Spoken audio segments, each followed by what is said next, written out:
ನಮಸ್ಕಾರ ಸ್ನೇಹಿತರೆ, TV2 news ಚಾನಲ್ಗೆ ಸ್ವಾಗತ. ಕಡೆಗೂ ಲಕ್ಷ್ಮೀ ಹೆಬ್ಬಾಳ್ಕರ್ ಮಾಧ್ಯಮಗಳ ಮುಂದೆ ಮಾಹಿತಿ ನೀಡಿದ್ದಾರೆ. ಗೃಹಲಕ್ಷ್ಮಿಯ 23ನೇ ಕಂತಿನ ಹಣ ಹಾಗೂ 24ನೇ ಕಂತಿನ ಹಣ ಯಾವಾಗ ಮಹಿಳೆಯರ ಖಾತೆಗೆ ಹಾಕ್ತೇವೆ ಅಂತ ಸ್ವತಃ ಲಕ್ಷ್ಮೀ ಹೆಬ್ಬಾಳ್ಕರ್ ಮೇಡಮೇ ಹೇಳಿಕೆ ನೀಡಿದ್ದಾರೆ.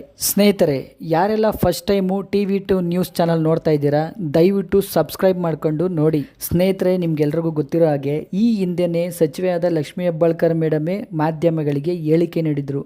ಏನಂತ, 3ನೇ ತಾರೀಕು ಗೃಹಲಕ್ಷ್ಮಿಯ 23ನೇ ಕಂತಿನ ಹಣ ಎಲ್ಲ ಮಹಿಳೆಯರ ಖಾತೆಗೆ ಬರುತ್ತೆ ಅಂತ.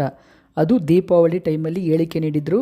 ಅದು 1 ತಿಂಗಳು ಕಳೆದರೂ ಕೂಡ ಇವತ್ತವರೆಗೂ ಬಂದಿರಲಿಲ್ಲ. ಆದರೆ ಈಗ ಸಚಿವೆಯಾದ ಲಕ್ಷ್ಮೀ ಹೆಬ್ಬಾಳ್ಕರ್ ಮೇಡಮೇ ಹೇಳಿಕೆ ನೀಡಿದ್ದಾರೆ. ಮಾಧ್ಯಮದವರು ಪ್ರಶ್ನೆ ಕೇಳ್ತಾರೆ, ಸತತ 3 ತಿಂಗಳಿಂದ ಗೃಹಲಕ್ಷ್ಮಿ ಹಣ ಬಂದಿಲ್ಲ ಅಂತ ಸಚಿವೆಯವ್ರನ್ನ ಕೇಳ್ತಾರೆ. ಅದಕ್ಕೆ ಸಚಿವರೇ ಉತ್ತರ ಕೊಡ್ತಾರೆ, ಇಲ್ಲ ಆ ಥರ ಏನಿಲ್ಲ, ಸೆಪ್ಟೆಂಬರ್ ಮತ್ತು ಅಕ್ಟೋಬರ್ ತಿಂಗಳದು 2 ತಿಂಗಳದು ಗೃಹಲಕ್ಷ್ಮಿ ಹಣ ಬಾಕಿ ಇದೆ ಅಂತ. ನೋಡಿ ಸ್ನೇಹಿತರೆ, ಸಚಿವೆಯವರೇ ಹೇಳಿರೋದು. ನೋಡಿ, 2 ತಿಂಗಳದು 4,000 ರೂಪಾಯಿ ಬಾಕಿ ಇದೆ. ನಾವು ಆ ದುಡ್ಡನ್ನ ಆದಷ್ಟು ಬೇಗನೆ, ಅಂದರೆ ನವೆಂಬರ್ ತಿಂಗಳು ಒಳಗಡೆನೆ ಖಂಡಿತ 4,000 ರೂಪಾಯಿ ಜಮೆ ಮಾಡ್ತೀವಿ ಅಂತ ಹೇಳಿದ್ದಾರೆ. ಪತ್ರಕರ್ತರು ಪ್ರಶ್ನೆ ಕೇಳ್ತಾರೆ, ಯಾಕೆ ಸರಿಯಾಗಿ ಗೃಹಲಕ್ಷ್ಮಿ ಹಣ ಬರ್ತಾ ಇಲ್ಲ ಅಂತ. ಅದಕ್ಕೆ ಅವ್ರು ಹೇಳ್ತಾರೆ, ನೋಡಿ, ಪ್ರತಿ ತಿಂಗಳು ಗೃಹಲಕ್ಷ್ಮಿಯರಿಗೆ 2,500 ಕೋಟಿ ರೂಪಾಯಿ ದುಡ್ಡು ಹಾಕಬೇಕು. ಅದನ್ನು ವಂಚೋದು ತಡ ಆಗ್ತಾ ಇದೆ.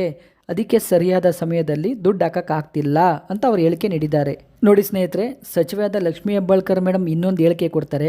ಅದೇನಪ್ಪ ಅಂದರೆ, ಈ ಬೇರೆ ಪಕ್ಷ ಯಾವುದಿದ್ದಾವೆ ಪ್ರತಿಪಕ್ಷಗಳು, ಅವರೆಲ್ಲ ಕಾಂಗ್ರೆಸ್ನ ಗೃಹಲಕ್ಷ್ಮಿ ಯೋಜನೆನ ಬೇರೆ ಥರ ಹೇಳ್ಕೊಂಡು ಅವ್ರುಗಳ ಪಕ್ಷದಲ್ಲಿ ಅದನ್ನ ಅಳವಡಿಸ್ಕೊಂಡು ಅವರು ಗೆಲ್ತಾ ಇದ್ದಾರೆ ಅಂತ ಅವರು BJPಗೆ ನೇರವಾಗಿ ಹೇಳಿಕೆ ನೀಡ್ತಾರೆ. ಸ್ನೇಹಿತರೆ, ಯಾವುದೇನೇ ಆಗಲಿ, ಗೃಹಲಕ್ಷ್ಮಿಯ 23ನೇ ಕಂತಿನ ಹಣ ನವೆಂಬರ್ ಎಂಡ್ ಒಳಗಡೆ ಎಲ್ಲ ಮಹಿಳೆಯರ ಖಾತೆಗೆ DBT ಮೂಲಕ ಜಮೆ ಆಗುತ್ತೆ. ಸ್ನೇಹಿತರೆ, ಕೇಂದ್ರ ಸರ್ಕಾರದ ಕಿಸಾನ್ ಸನ್ಮಾನ್ ಯೋಜನೆ ಅದು ಕೂಡ ಇವತ್ತು 2,000 ರೂಪಾಯಿ ಬಿಡುಗಡೆ ಆಗ್ತಾ ಇದೆ. ಅದು ಎಲ್ಲ ರೈತರ ಖಾತೆಗೆ 2,000 ರೂಪಾಯಿ ಜಮೆ ಆಗುತ್ತೆ. ಸ್ನೇಹಿತರೆ, ಇದೇ ಥರ ಇನ್ನೂ ಹೆಚ್ಚಿನ ಮಾಹಿತಿಗಾಗಿ TV2 ನ್ಯೂಸ್ ಚಾನಲನ್ನು ಸಬ್ಸ್ಕ್ರೈಬ್ ಮಾಡಿಕೊಳ್ಳಿ. TV2 ನ್ಯೂಸ್ ನಿತ್ಯ ನಿರಂತರ ನಿಮ್ಮೊಂದಿಗಿರುತ್ತದೆ.